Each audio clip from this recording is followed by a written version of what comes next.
Welcome to Prose and Cons, a podcast by writers for writers. Brought to you by Precipice Fiction. Precipice Fiction would like to acknowledge the people of the Eora and Durrag nations as the original custodians and storytellers of the land that this podcast was created on. Hello, everyone. Welcome to another rousing, stimulating, beautiful, wonderful episode of Prose and Cons, a podcast by writers for writers, because sometimes we feel like prose and sometimes we feel like cons. I'm here today joined by the beautiful, wonderful, I just wanted to rattle off more adjectives again, and I was going to say Which one of us is stimulate. beautiful and Now wonderful? you have to This insult is such a us. cliffhanger. I was going to say stimulating again. James Healy. Oh, wonderful! Thank you. That's a wonderful introduction. Hello, I'm James Healy. I'm a writer of horror and science fiction. I'm also a freelance editor, and I'm known for Cooling Engines, which was my contribution to the New Mythic anthology, which we published in 2022. Correct. Those are true facts. Yes. We also have the bodacious. Go on. I'm just trying to think of. Bodacious. I want to say the same adjectives, but I'm trying to think of different adjectives. Iridescent. Totally true. Iridescent, ephemeral, equally stimulating. Paddy Boylan. I write a bunch of stuff. Now I'm a technical writer, editor, creative writing teacher, mostly creative writing teacher these days. I absolutely love teaching writing. Yeah, that's cool. And I'm Phoenix Rig. Founder of Bent Light Writing. It's an editing house. We partner with some publishing houses around Australia and other places of the world. And starting September, I will be an English teacher. I just got a job at a place here in the town I'm living in Spain, and I'm gonna be starting at the start of term. I'll be an English teacher here, so very excited about that. Today, I'm gonna start us off with a quote. This is by J.R.R. Tolkien, which I just found out his name stands for, or his full name is John Ronald Reuel Tolkien. And he says, "Many people apply it, referring to the ring, to the nuclear bomb, don't they? That the thing that was in my mind is holding some allegory of it. Well, it isn't." And today we will be addressing the topic of allegory versus application. That is the thing the author actually had in their mind when they were writing the book, what they were trying to get across, if there was even anything they were deliberately trying to get across in the first place, versus the reader's application of that book to their own personal world, whatever they have going on in their mind. It's an immense discussion. If you Google allegory versus application, you'll find many, many articles right off the bat. If you Google, think of a book. I tried it with Alice in Wonderland before the podcast. You could try that. If you just insert name of book or movie and type in allegory, you'll find, again, many, many articles, discussions, contradictory things about what it means, what it's about. Most of people taking stabs at what it means. And it's usually very hard to find the author's actual take on what it means. Today on the podcast, I'd like to basically give an introductory to the discourse. So if you're not familiar with the discourse, you could this is an on-ramp into the discourse to kind of make you aware of it. And so you could join the talk, share some experiences. And I also want to break down I do think there are some pitfalls that especially early writers can fall into if they're not aware of this phenomenon. Because it doesn't just include things like theme and message, but there are some other things that readers generate in their mind when reading something that they don't realize they're creating in their mind when they then go to write something. So I want to kind of break some of that down, which I think is valuable. So another quote from Tolkien here that I just think kicks it off really nicely. So this was from an interview that J.R.R. Tolkien did with BBC back in the day on a what's it called? A segment called Writers and Wordsmiths.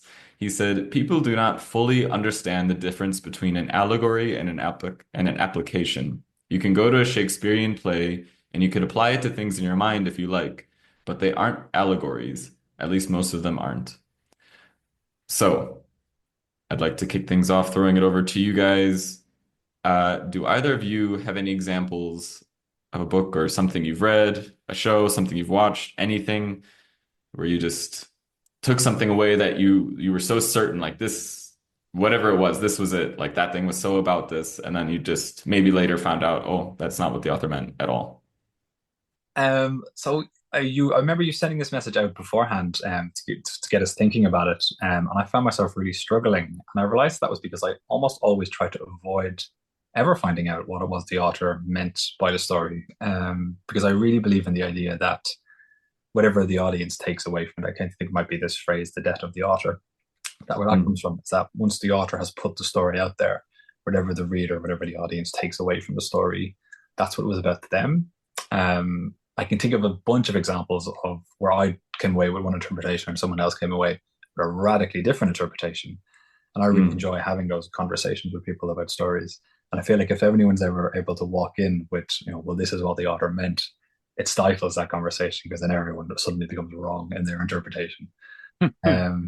So yeah, I'm afraid I can't give an example of walking away thinking one thing and then finding out that the author meant something else, because I only ever come across what the author intended by accident. If I happen to be reading a foreword that they've put in a book and they've said that this is what they wanted, or if they've had to, sometimes authors have to address controversy and things like this, and they may end up being like, look, this is what that meant. It didn't mean what everyone is arguing about over here.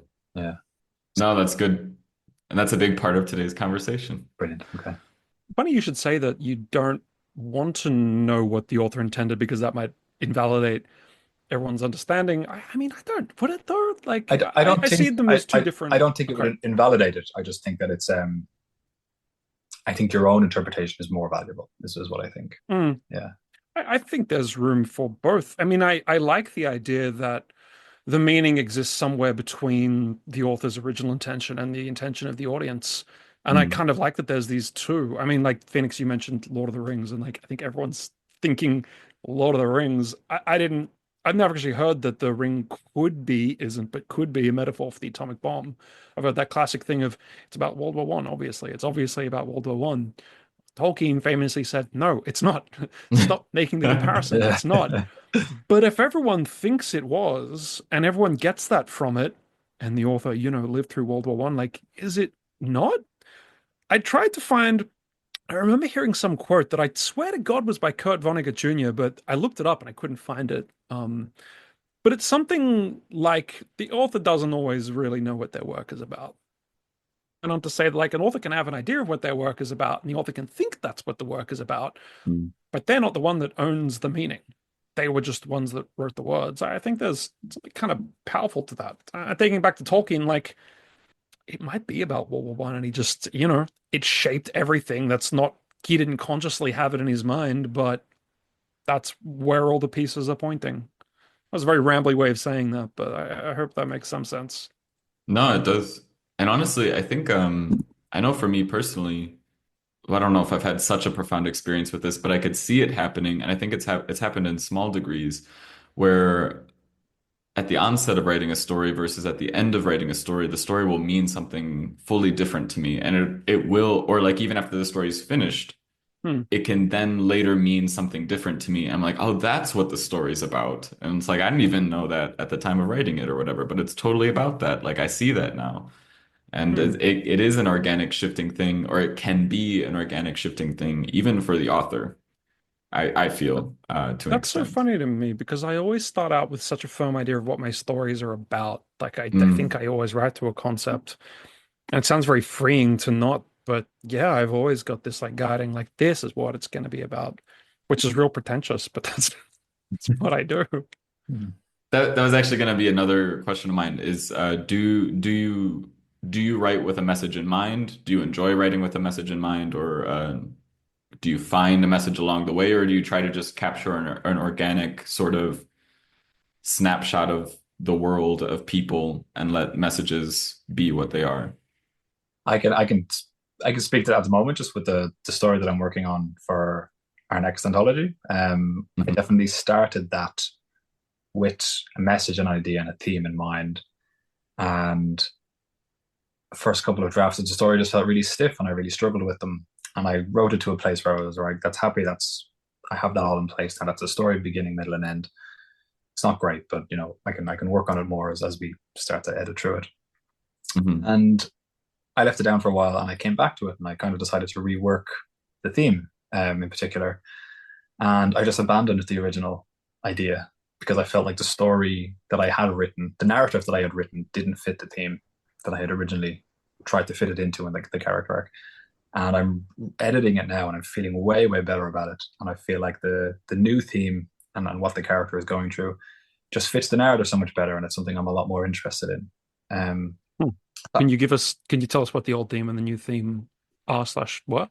I could say if you want to yeah, share, I guess I won't Yeah. say exactly what the theme is, but I guess I suppose I was kind of playing audience as a part in the story, and I guess the idea of who you are before an audience. And I think I had the character's arc and what he was doing and what he was struggling with wasn't really lining up with what was meant to be the struggle of this theme. The two things weren't aligning. So I kind of took a step back and I said, well, what is it he ends up doing in the course of the story? And then I said, well, let's try to align the theme more closely to that, which just feels so much better now. I'm coming back and I'm looking at all these little points in the story, which were initially just things that happened. And now I'm like, right, that's obviously an important moment there, and that's important there. Getting his emotions clear throughout the story. I just feel much more comfortable about it and much better with it. But that was an example of finding the theme on, I'd written a number of drafts before I'd gotten there, and I find usually finding the theme later on in the story, once the story is in place, I think makes me feel a lot more comfortable about how the story feels in the end. That's so interesting, because for me, I always use theme as the guiding star. I like science fiction. I like things that are about something and have a message. And I always start with an idea of what am I trying to say and explore with this, and write around it. I kind of love the idea of it being free to just write and see where it takes you, but that's just not my practice. I don't know. I think there's an important distinction to make here as well, because there is a difference, with science fiction as well. Something Ellie called out, which I think she nailed it. So she hit the nail right on the head with this one. Back in her episode on the fantasy deeper dive, where she made the distinction between what fantasy seeks to do and what sci-fi seeks to do. Fantasy being in conversation with religion and myth, and sci-fi being in conversation with technology and philosophy. There is, because for my what I wrote for the anthology and what I'm writing for the new anthology, there are philosophies I'm playing with, and I do have to have those firmly in mind, because without those I wouldn't be able to write it, because they are the guiding star. They're kind of what I'm using as a discussion point. I guess another distinction to make for Allegory, and I read this, I forget the article exactly, but this was an article that was talking about the interview, or talking about Tolkien specifically, but it was talking about how Allegory can more so be that there is an exact one-to-one parallel between something in the real world and something in the book. So in the case of Tolkien, the ring is an allegory for the nuclear bomb. And it's kind of like cracking a code a little bit. Once you have that key, you can decipher the rest of the meaning of the book. Because it's oh, now I see the parallels of this is the Allied forces, these are the Axis powers and stuff like that. And that's kind of, it's a little bit different, I would say, writing with a philosophy in mind, a discussion point that you want to talk about, versus I'm going to give aliases to various political figures and basically be telling the story of something here, kind of one-to-one, and some reader can kind of decipher that and find that and be correct and be in discussion, be in true discussion with the author, versus kind of a broad philosophy that then then can create messages that the reader can take away. I do think there's a bit of a difference there. I know for me, myself, I do write with philosophies a lot, and a lot of my work is in conversation with some sort of philosophy, and I do need to have that to write it. But I think even if if an author doesn't intend an allegory, people are going to find it either way. People yes, that's exactly. We love finding allegories and patterns. Yeah. That's fun. We seek meaning just naturally, we can't avoid doing it. Yeah. If Like if something happens in the house, if there's a noise, if the broom falls over and something comes out of the cupboard, we start saying like, "Oh, is this?" and who went to sleep in that room, who lived in that room before we were here and stuff. We're always finding Yes. meanings and things, and so narrative and stories are no different. So one thing, because I thought about this a lot because, or back to Tolkien. We're gonna be Tolkien. Tolkien was actually the inspiration for this episode, so he will be coming up a lot. Oh, But perfect. so a lot of people talk about him or his books being about World War One and stuff, and I kind of had in my mind as well as like it has to be about that, right? Surely. But like going back, I kind of think World War One was a big experience of his life, so surely I guess I would say the books aren't about World War One, but they're the filter through which he painted those books. Like Yeah, his storytelling comes through him who has experienced war and World War One specifically. So of course his battles, he's gonna have experience with which to write battle scenes, and everything's kind of gonna echo off of his own experience through that to some Yeah. extent. I guess, also when I'm just thinking about where works come from informing it. Like, if you think about the films of the 80s, like, let's talk about Top Gun. I'm talking like American films. There's like a Hmm real optimism to them, right? hmm Everything's good. We're going to beat the bad guys. Everything's going to be great forever. They're not about the 80s, but they kind of are about the 80s. Where hmm if you look at the films of 2000s and onward, and like it's bleak, man. Something Uh, changed. Something changed into society. So are they about the 2000s and global recessions and the never-ending wars in the West? Like, no, but they kind of are. yeah, So I mm, guess works are always sort of about where the author came from, whether or not they intend that or not. Like it just bleeds through. hmm And then again, we get into the discussion of like, there's like philosophy, there's the author's personal filter, their life experience, which is going to color the thing they're writing, versus like baking in a full hard allegory of like, I want to have a political discussion or some sort of discussion, and I'm going to just kind of reskin these key players here. And like Yeah. there is a slight difference. But that being said, um, I feel like there are degrees of allegory in this. There's like the kind of hard allegory, the one-to-one sort of like everything's we're talking in code basically. Yep. And then there are the kind of like softer allegories where it's like, I think this was Yeah. what the character was going through. I think this is what the character took away at the end, messages and stuff like that. Yeah. But soft allegory, something like Animal Farm and Dune. mm, Like, Yeah, are there exact one-to-ones? Not really, but you can see the real world parallels pretty clearly. absolutely. In terms of what Lord of the Rings was about, Tolkien did give a little insight into his own ideology about this. He said, stories practically always, well, human stories, are practically always about one thing, aren't they? Death, the inevitability of death. Oh, ah, that's So not where I thought you were going with that, huh? interesting. that's what Tolkien had. Some examples that I could think of slash looked into a little bit. Um, one personal experience recently was that my partner and I were watching Inventing Anna, which is a dramatized version of actual events that took place with a con artist. It's on Netflix.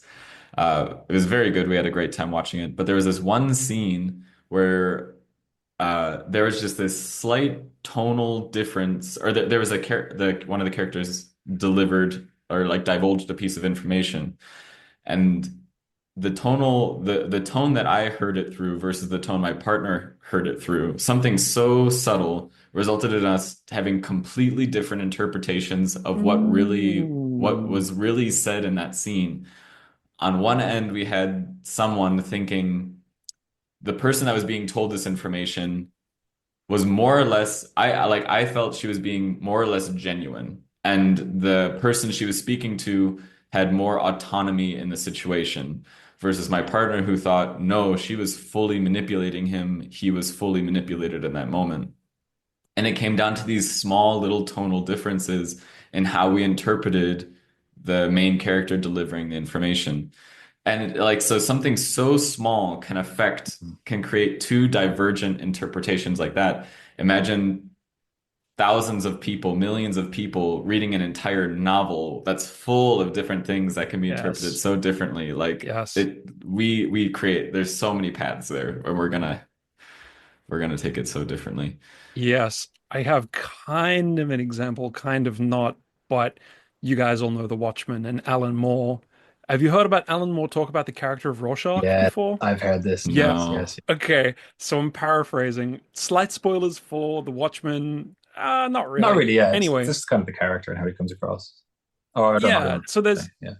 there's Yeah. there's this character called Rorschach who I think Alan Moore kind of wrote him as like, well, if Batman was a real person, what would he be like? He'd be like this sour, brutal vigilante who thinks that all criminals are scum. Basically, like, he's a terrible person. It seems obvious to me, and James is nodding, that Rorschach is a Mhm. terrible person. But apparently he had all these comic nerds coming to him because it was a graphic novel and saying like, Rorschach is me. Like you wrote this amazing character. He's a hero in this dark world, and he's brutal because he has to be. And thank you for writing that character. And Wow. I'm always thinking like, how do I get away from this person? This is not. I'm not comfortable with this. Like that is not who Rorschach is. But yeah, he doesn't own the character. It's out in the ether. Yeah. I love Wow. that example. I think he tried to write him. He tried to write him. I think he made him impotent and he made him smell like piss all the time. And he tried to write him worse and worse and worse, so that people wouldn't connect Yeah, with the character. And people just kept yeah. connecting with the character.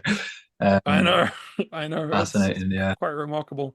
I guess it's that mindset of like there is that mindset of like not recognizing why people would do crime and not recognizing why things happen, not looking at people with compassion, just looking at like the rules, the law, the justice, wanting there to be justice, and then a lack of power or authority within your own self, where you connect with these characters who go out and create justice themselves, but it's just completely they completely misinterpret an awful lot of what the character is meant to represent, or even what the character is connecting with what the character is saying. So yeah, that's Yeah. a fascinating example. I remember watching the film, and I really liked Rorschach, but I felt like he was Yeah. not as I just feel like he was changed from the comic books for the films. But Oh, really? I thought he was just like the right, character in okay. the comic book. How Yeah. interesting. I remember thinking he was kind of a dark, brooding, kind of violent character, and I was like, oh, that's the kind of cool character. But then I heard them. Yeah, but obviously like deeply flawed and not admirable, Oh yeah, right? not Like someone. you can sympathize with him, but Yeah, sympathize with him. But then I guess I kind of connected with the fact that he was the one who stuck to his laurels by the end of this. So like all of the yes. I liked that all of the Watchmen had their own flaws. Like none of them were perfect people, but then all of them kind of went like within the story. They kind of go back on what they all betrayed themselves in some way, whereas Yep. he didn't. I No. was like that was interesting as well. But then I heard He Alan was the Moore. Cato. Yeah. But then I heard Alan Moore talking about how the character was meant to come across in the comics and how he wanted him to be, and I'm like, oh god, yeah, I see that. That Yeah. was a real mind And in blow. a risk of going on longer with this, when I was doing a bit of research for this, it seems like a lot of when you get stories that has a protagonist who is like violent and dark and doing dark stuff, it seems like there's often a subset of the audience that's like, fuck yeah, go that guy. Mm. Yeah, some Like people, Walter White, I think a lot of people interpreted him as heroic even to the end. He's yeah, like, go him, he's beating the system when I don't think that was the intention for Walter White. no, yeah. Some people Mm. take it as almost license. It's like, yeah, that's the way it should be, or that's the way we should go. Yeah, Like, yeah. Mhm. yeah. So moving on to some other examples here. Actually, just before we started recording the podcast, I threw the question out to the group, like if anyone had experienced reading something or watching something and then later found out it was different. And Matan came back with the example of the road, what is it? The road not taken, the road less traveled. Road Less Traveled? Yeah. Yeah, by Robert Frost. And, everyone interprets it as a beautiful example of the prose of going your own way, marching to the beat of your own drum.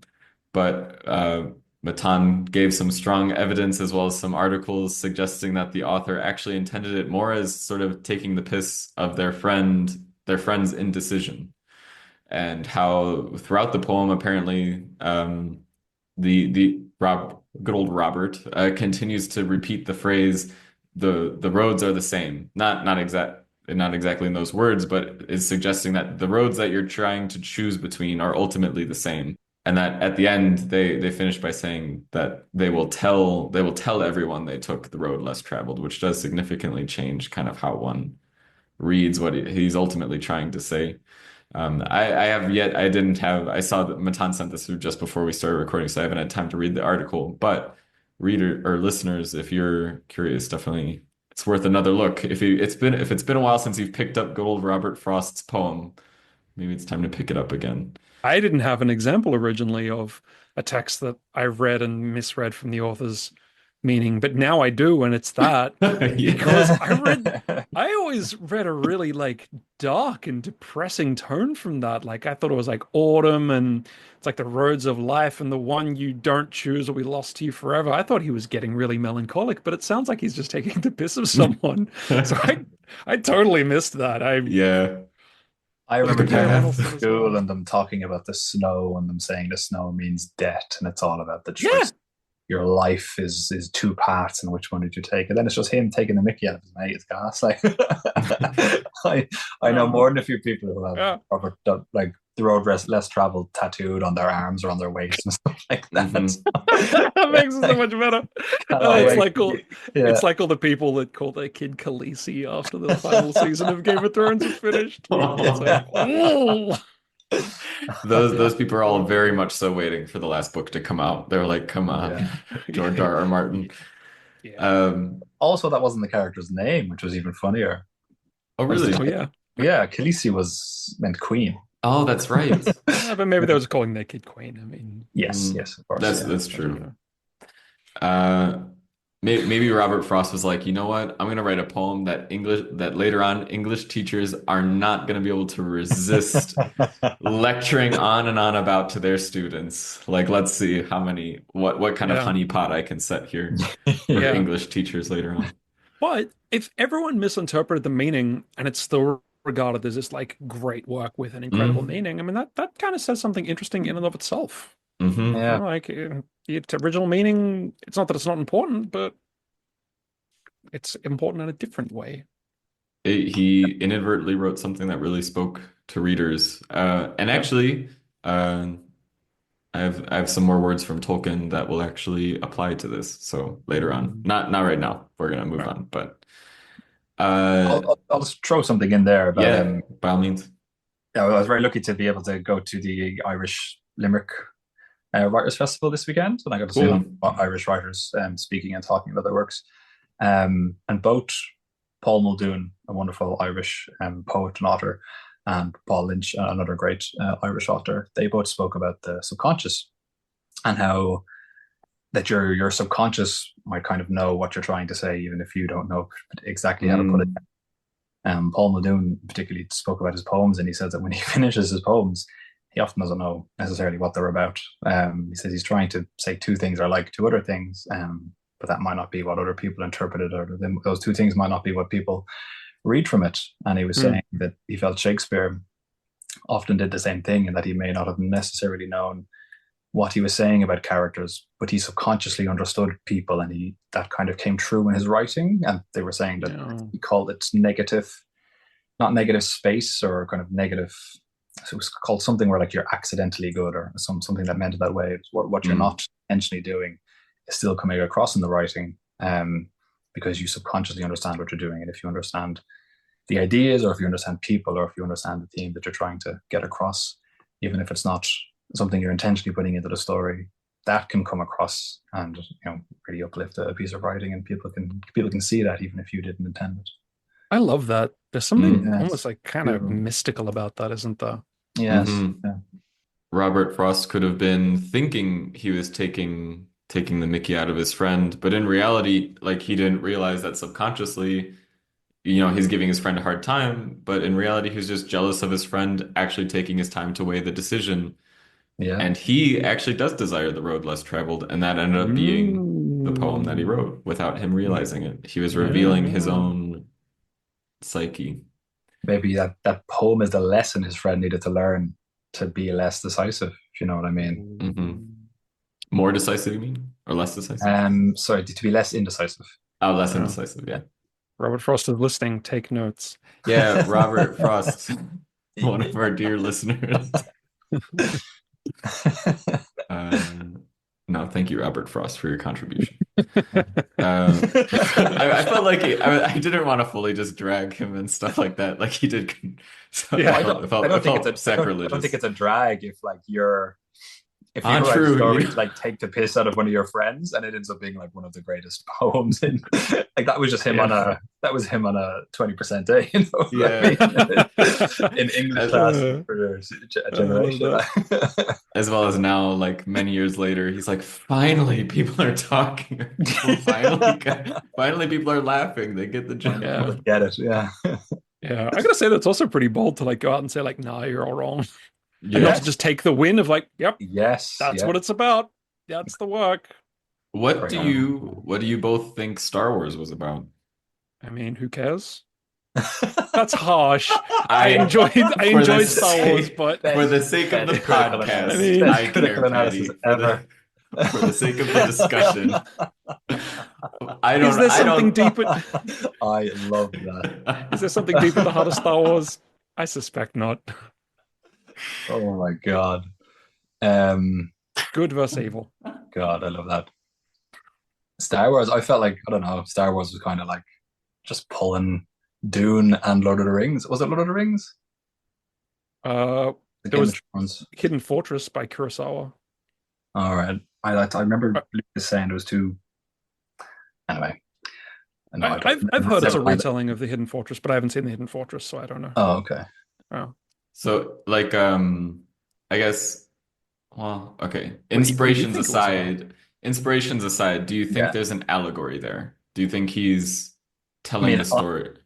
I saw an allegory for Buddhism, but that would be the kind of thing that I would Oh, see in a yeah. story like that. Yeah, Yeah, yeah. but he definitely drew inspiration, I think. An Hmm. allegory? Maybe not an allegory. Yeah. Maybe. Yeah, no, I can see it. But I mean, what's So, allegory and what's just like, I mean, plundering sounds harsh, but what's allegory and what's just like, I'll take this because it's cool, I'll take this because it's cool. I don't know that he had anything to say about it, you know?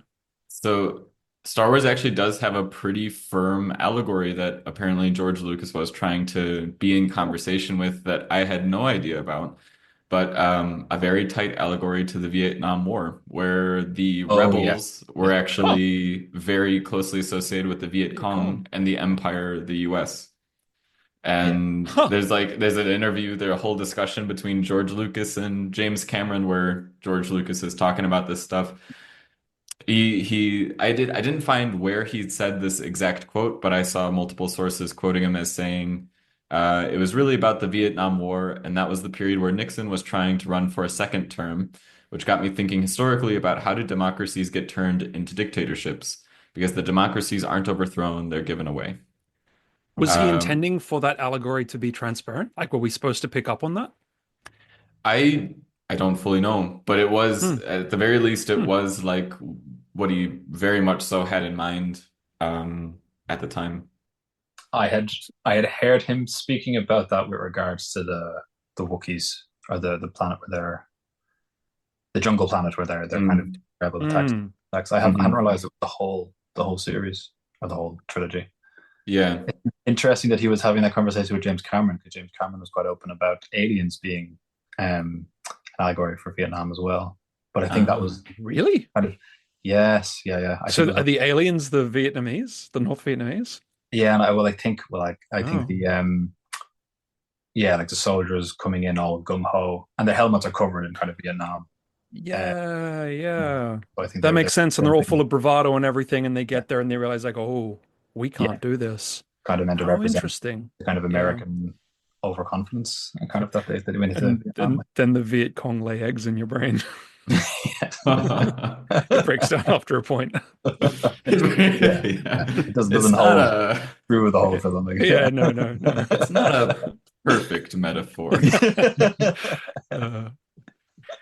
Uh, interesting. Okay. That's Yeah. fascinating.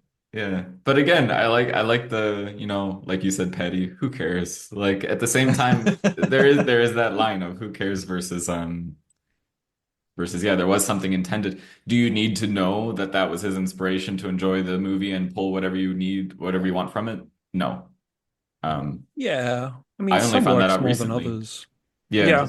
Doesn't really Yeah. change the film at all. I just mean I think there's some works that really warrant a closer examination of the text than some that I mean, you can, but that's not necessary. Star Wars is good for just being Star Wars. I don't think it needs Mm. depth to. Whereas, Starship Troopers. Yeah. Yeah, yeah. Really cool literary power couple, Tolkien and C.S. Lewis, who were friends back in the day. Were they? They were. Oh, I love that. But Tolkien was notoriously Catholic. Just a quick little like a comparison here.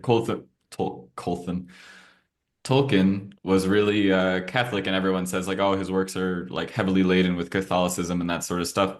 There is one character who I think is a very strong parallel to Jesus, but it's debatable versus his friend C.S. Lewis, who is known for putting very strong Christian parallels in his stories, kind of more overtly and more strongly putting an allegory in, versus Tolkien may have used influences, but he was actually very anti-allegory. He really doesn't like allegorical works, from what I saw. Like he's very not about it. Do either of you, off of that, think there are any takeaways for new writers or things to keep in mind for new writers, with regard to allegory or things that are allegory-esque, things that I guess a reader might experience while reading something that they then try to recreate in their writing, but kind of they do it like a reader and not like a writer, which there is a difference that I see. But I want to see if you Could you say that again? like any advice for new writers who maybe have just been readers up until this point, like any pitfalls to watch out for with their writing. Because sometimes I know that there are a number of things that new writers will try to do in their writing, which I feel come very much so from a reader mentality. Things that they're experiencing in their mind that they don't realize aren't actually on the page. And so when they try to recreate it, there are some sort of pitfalls.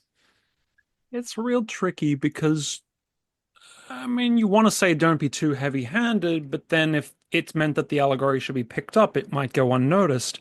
And then you want to Hmm. be like, don't be too subtle, but an overly heavy-handed metaphor might feel really clumsy. Allegory, sorry. Hmm. So this is a long way of saying not really. I don't know, because like Animal Farm, and it seems so directly allegorical, like, and if it wasn't so well written, it might be like almost too much. Like, yeah, we get it, dude. This is the Soviet Union, but I don't know. The only thing I'd say is like, if you have a particular allegory that you want to come across, get beta readers and just make sure that early audiences understand what you're trying to do and that it isn't too obvious. Hmm. I don't know. What do you think, James? I guess I'm thinking that if you have an allegory that you really care about, that's like something you want to be in a story, or even the story is a vehicle for expressing that. I think that's probably a really good way of you keeping to a little bit of a structure, even if it's just a structure in your own mind. It might not be a specific writing structure. It's something that you say, I want it to be this, this, and then this. I think that's great, if that's your way of writing. But I don't think you should I don't think your effort with the story should be to try to get that to come across. I think if it comes across, that's great, and if it doesn't come across, it doesn't hurt the story if the story is still a Mm. good story. Hmm. I'm going to borrow a piece of advice that I heard from Claire Keegan, which is that what you should be trying to do is to just write something that is just good enough and just makes sense and is just clear, and has a beginning, middle, and end, and has a structure that people can follow. And that kind of more complicated stuff like symbolism and allegory, that should kind of take a back seat. If you're an early writer and you're trying to get that thing first, try to get that first, and then try to work on putting the Yeah. allegories into it, That Mm. or makes having the sense. allegories come across, because that's kind of a, not that it's, in a sense, it can be a little bit of a, if it can be a little bit of a, not showy offy, but it can be a little bit of a, can be a little bit overbearing. It can be a little bit kind of, look how fancy this is. Mhm. Mm. And if you have that element of it without the clarity, the story, it'll hurt the story an awful lot. Yeah. So if you can get the clarity first, and then either the meaning will bleed through or not bleed through, because like so many of these authors have said, their stories are misinterpreted, and they're, what they had intended to say isn't what was interpreted. So don't try to break your neck trying to get your allegory across. Oh, I suppose then if nothing else, the story is a good story. Yes, Mhm. exactly. Yeah. hmm And if it's a good story, people will draw meaning from it, and people will think it's about, life that you choose, paths that you choose in life, when it isn't necessarily intended as Yes. that. Yes. People will get what they need from it, really, like wherever Yes, they yeah. are in life. And or James, you were just talking about how you reread Metamorphosis, I think it's, Oh yeah, or Mm, and you yes, just got mm. you've your readings were fully different based completely on where you different. were. Yeah. Yeah, Okay, that's 100%. interesting. So, Yeah, can you tell us more about that? Because I love Metamorphosis. It's like one of my favorite works. I guess I'd read it when I was probably a teenager, and I just read it Yeah. as just it's a weird story where someone turns into an insect and bad things happen to him, and yeah, I thought it was very good, and I thought it was very weird. And now, just years later, from having worked in care and having seen, the so some unfortunate things that happen when families are Yeah. placed in positions of having to care for people, and the feelings that people have as a result of being cared for and feeling like they're a burden, either from age, sickness, or mental health. And then the unfortunate, so on the one hand, that side, like the experience of the person who needs to be cared for. And then on the other side, the different ways that people respond to having to take care of that person, and how there can be resentment, and how there can be different things coming across. I reread it and I was like, this is such an insightful and profound, very short story. Like, it's so tight, but it gets across so much of that complicated, very universal experience. And it's a wonderful, wonderful like piece of writing. Like, it starts off with such an absurd premise, but then grounds it so very quickly, and then tells Mm. a really, really powerful, impactful story. Yeah. Yeah. It's real dark. And yeah, Yeah. that's totally an example of work where if you don't, yeah, cool, it's a story about a cool bug, but there is so much more there, and it would be a Mm, shame to not get that meaning because, yeah, it's powerful and it's yes. such a bummer story. That's tragic. It gives I you the Absolutely want to bad tragic. read feels it so now. strongly. Yeah. Oh, it's very Yeah. good. Yeah, it's very, very good. Yeah. Yeah. Even just his writing is very good. That came up there over the weekend as well. I think someone was saying, I think it might have been Paul Lynch was saying, I think the second line of the story is about the character. He wakes up and he's an insect. And then the second line is that he tries to pull his sheet over himself because he's cold, and he's struggling to do it because his legs and his body is different. And he said it was just such a grounding line. It just felt so real that it Wow. immediately makes you accept the premise of the Wow. previous sentence. And Yeah. you just go along for the ride because you're like, okay, this person is an insect, but this isn't going to be about them doing hectic things. It's just going to be about them trying to deal with that the way a Wow. person would deal with that. And his first response is just, oh, fuck this, pull the blanket Yeah. over himself and And his next Wow. try and response is ignore the like, "Oh problem. shit, I need to go to work," which Yes, is so yes. darkly funny. Oh Yeah. my gosh. Oh, I Yeah. gotta read this. Yeah. Is that's it very it's good. a no novella, novel, short story? It's What is it? super short. Yeah, I'd say novella, I think. Yeah. Okay. It's, Yeah. it's not a full novel. It's very short. You'd read it in Mm. 2 brief sittings, I'd say. Okay. Yeah. Very cool. Some things that I see readers fall into, and they're allegorical pitfalls, but also just they're also kind of allegory adjacent slash things that felt related in terms of readers creating meaning in their mind that they then it's like mechanically trying to create something that they created organically, which readers organically create things all the time while reading something, and then they try to create that kind of mechanically, not realizing that the way you create that is not necessarily how you like the way you read it. And one example of that is new writers will often try to be very didactic in terms of like they will just tell you what like and then so and so learned not to do that and stuff. Whereas like you really want to try to avoid being a didactic and just straight up just talking directly to the reader. This was the lesson. And when I say like should or you don't want to do that, obviously, rules of writing are mostly our own and you can ultimately do what you want. But the reason we ultimately try to do that is because it tends to be a symptom of a bit of a health check for the story. It tends to be a symptom of a story that's not very healthy because readers should be arriving at their own conclusions or your conclusion just by the events of the story. So if you're kind of arriving at the end of the story and you need to tell the reader, and and so learned X, then maybe that didn't come across well enough throughout the events of the story, and you need to go back and there's a structural change that needs to happen where we should be experiencing this lesson through the character's journey as opposed to needing to be needing just reading something and then having the author need to tell us what it was about at the end.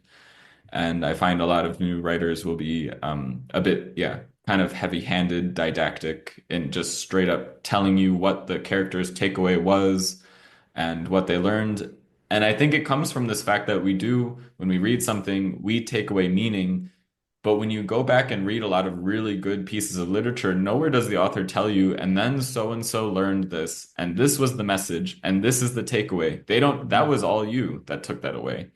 And so you really need to realize what the difference between what you're taking away and what the author actually did to facilitate you taking that away. And that's kind of the process of becoming a better writer, I feel, is kind of learning to separate the two and what ingredients create what reactions. Yeah. Yeah. I'm thinking back to all the best kind of like morality stories, or like like the story of the scorpion and the frog, like the frog giving the scorpion lift on its back. Like you don't Mm. need to hear what it's about. Yeah. It illustrates it perfectly. Yeah. Yeah. Kind of micro incidences of this is a lot of people will explain character intention exactly, as in like this happened and the character felt bad about it, or or the character felt confused and or they said something valiantly, like really putting the adjective right in there to tell you the exact tone of how it was said and how it was done. And there are times to give very direct interiority about what a character's feeling and stuff like that. Mostly I see it in dialogue and mostly, or in attributions. People will say, give a piece of dialogue and then say, they said, yeah, valiantly, or they said Yeah. gravely, but with a twinkle of like friendship in their eye or something to really spell out the exact flavor of what the dialogue was meant to be, Yeah. how the dialogue was meant to be interpreted. And what I tell to new writers a lot of the time is just use said or a very simple attribution. And I want, like, I'll tell them, like, if your character is yelling, I don't want an exclamation mark and for you to tell me they yelled it. I want to hear the person yelling without you telling me they yelled. And the yelling and the emotion of the conversation is instead created through the context of what's being said, the tension and the tone. And if you capture all of those things, you don't need to tell the reader how to interpret the dialogue. They will just hear the voices in their head. They'll hear the heat of the conversation. Try to capture it in the tone and the tension of the moment, and not in you needing to tell the reader how each line was delivered, like exactly. And again, that's something that I find new writers will do because, again, you have this experience of reading an exchange where you hear the yelling, you hear the passion, you hear all that. So when you go to then write that, the impulse is to tell the reader they yelled this. And then they put 12, like 10, I won't be as hyperbolic. They'll put 3 exclamation marks. And as an editor, I will take all of those exclamation marks away in more cases than, in Wait, more instances than not. when do you permit an exclamation mark? Because I'm thinking now to the new anthology story I've written. There's a lot of italics and there's a lot of exclamation marks. I do Only permit ever them. one at a time. Don't do more than Yeah. one exclamation mark Oh in a yeah, row. that I But will automatically reduce that to unless there are cases. It's not every time, but 99% of the time, if there's more than one exclamation point, I'll make it one. And 95, I will let the author keep usually about 5% of their exclamation marks. mm, I'll have fun with my story when you get to it, I guess. Uh, I hope the And italics makes it, but I don't think it will. And I will say, like, when I say I let the author keep 5% of their exclamation marks, that's not a blanket rule that I go in, I'm like, all right, they get 5% of these. No, but I just find in editing and in trying to get the focus on the tone and get the focus where it needs to be to kind of, elevate certain scenes and things like that, what tends to happen is that they're left with about 5% of their exclamation marks. A lot of them aren't needed. But I'm not there to just kill them. I do actually, sometimes there is one where I'm like, yep, I like that one there. I'll keep it. Like, but it's the whole thing of I mean, exclamation marks specifically. It's the whole topic of less is more. Like if you pull back the number of exclamation Mm. marks and capture or effectively communicating your tone and the character's like presence in the moment, then you don't need the exclamation marks. And then on top of that, when you do finally put one in, it's gonna hit like so much harder. Yeah, Yeah. yeah. They're kind of like a labor saving thing. That if you put yourself in the mindset of like, what if I was going to take out as many as I could? How would you change the way a sentence is written, or how would you change the way Absolutely. the page looks to Yeah. get it? Yeah. Yeah. Another thing, I think Matan's talked about this before, just a fun reader interpretation versus authors, the written practice, um, is like the way time and space is warped in writing, where sometimes it feels like a large stretch of time has gone by and we've transitioned through a lot of things. But when you look at the amount of page space you've actually gone through, it's very, very little. Maybe sometimes just you've just read a paragraph and you feel like you're in a vastly different place and that a lot has happened. But actually, very little time on the page was spent to accomplish Mm. that. And so new writers might fall into the trap of feeling like they need to write multiple Yeah, paragraphs of time to yeah, fill yeah. a space when in reality they don't. They Um, got into the car and they drove over the rolling hills and they went to this city and they went to this city and like no, mhm. it's the No. the amount of space the page does not have to equal the amount of time that's passing. Yeah. Yeah. Hilary Mantel does this so well. Like later at Wolf Hall, it's like, oh, all right. Guess they just left and got there, but They're there that's all it now. needs. Yeah. Back to the good part, back to what's necessary. Like Yeah. this Yeah. is what we're focusing on. And what one cool little exercise some you can do at home if you want is just when you're reading next time you're reading, when you turn the page, when you get to the or right before you turn the page, reflect on or just see where you are just before you turn the page, and then look to the top left corner of where you were when you first turned the page, and just look at how much has transpired between the start of your last page turn to right before you made your page turn. Hmm. Sometimes I know for me, sometimes I have an experience where I look back at where I started that page turn and I'm like, oh my gosh, I was all the way back there when I first turned the page. Like just in this one page turn, the character didn't even know about X, Y, and Z yet. They hadn't like sometimes a lot happens in a very short amount of space. And it's worth paying attention to. I really like that I, advice. a piece of advice. Yeah. Yeah. I have read stuff where like you're doing editing and someone will have a paragraph where a character walks into a room and they see something and have an emotional response, and then see something else and there's an emotional response, see something else, emotional response. It might be a Mm, paragraph, it might be two paragraphs, but nothing's happened. They've mm, been in the room experiencing things, and there's no reaction to anything. There's yeah. nothing's happening. The story isn't moving forwards.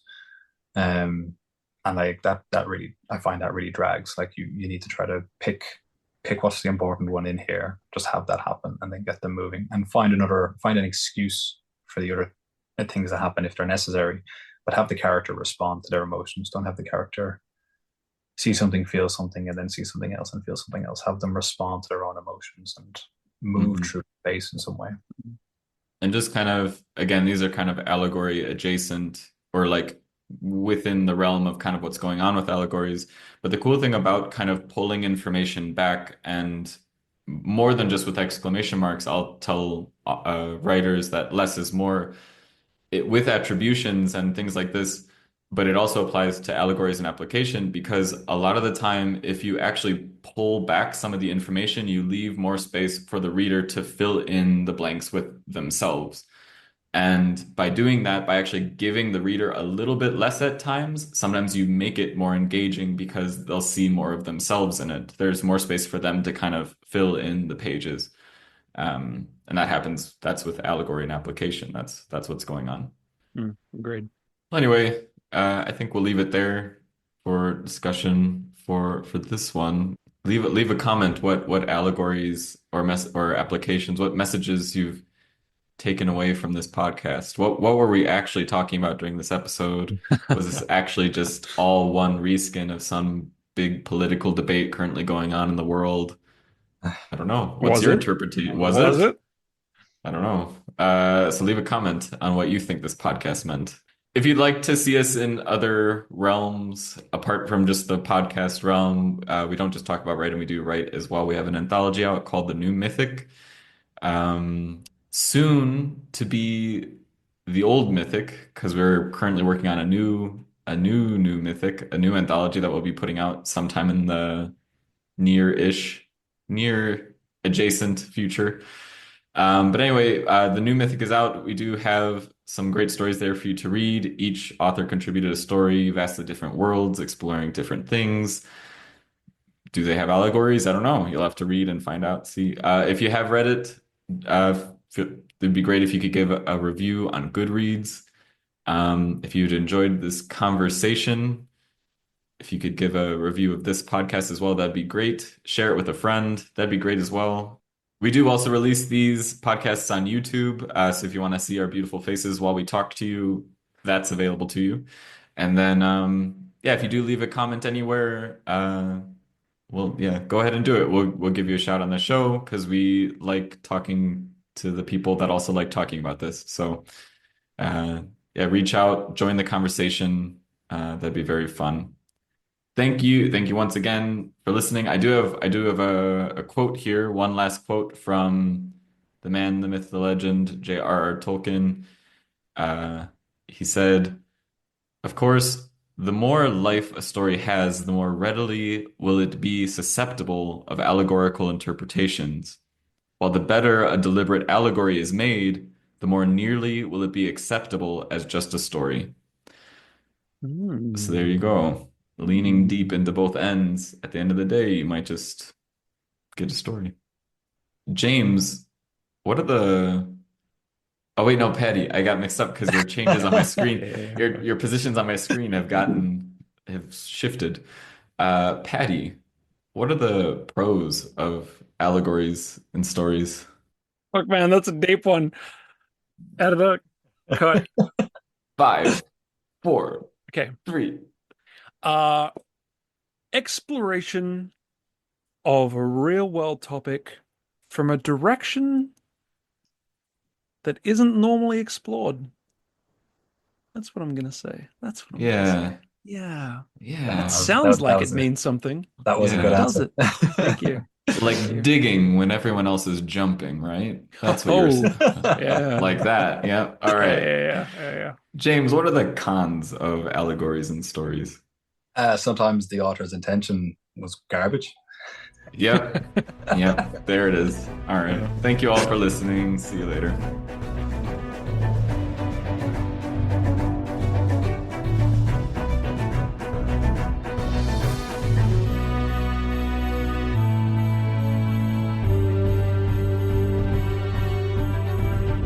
You're listening to Prose and Cons, the Precipice Fiction podcast.